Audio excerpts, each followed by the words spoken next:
The week ahead, you're looking at the ES daily bar.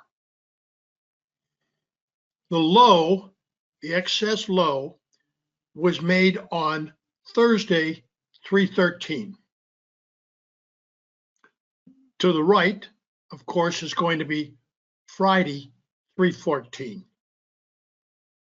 As we get ready for next week, we actually have a balance. But to put this in more perspective, let's review Thursday's profile first, followed by Friday's profile. Thursday's profile was one of the most interesting profiles we have seen. The reason it is so interesting is that it does one of the best jobs of putting context around price that I have seen. The early morning high was one tick below the settle from Thursday. The D period high was half back from the previous period. Then you see the rest of the day looks like, like the letter B, like liquidation. So what I'm showing in here is that because of the mechanical references, this was a market that I call a tone for the day. The laggard sellers finally realized the market was going down, and they put in a new low, taking the market down 10% to classify it as a correction. The mechanical references convey to me that it was the weakest hands laggard sellers.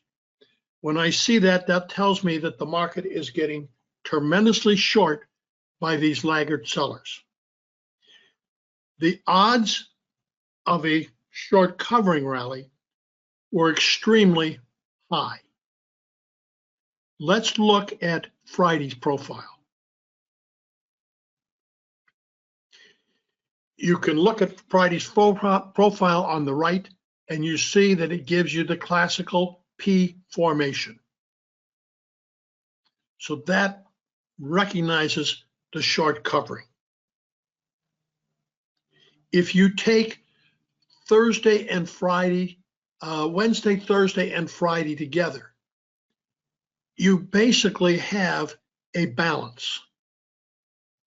So as we come into next week, I'm looking at basically a 3-day balance. And the balance trading guidelines are applicable. One of the things to remember, the markets had a 10% correction. If you look at that in perspective, that takes the market back to where we were last September. So basically, the market has done nothing from last September through today.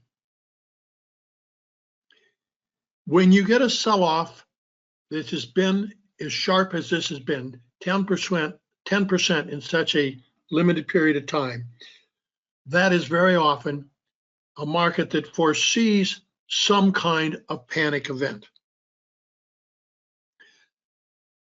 Sometimes the panic happens and sometimes it doesn't, but it's a dangerous situation. One of the things to keep in mind is that markets are anticipatory.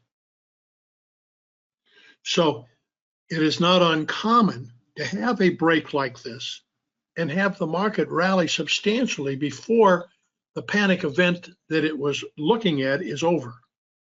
So all I'm really saying is keep an open mind. Look at market-generated information.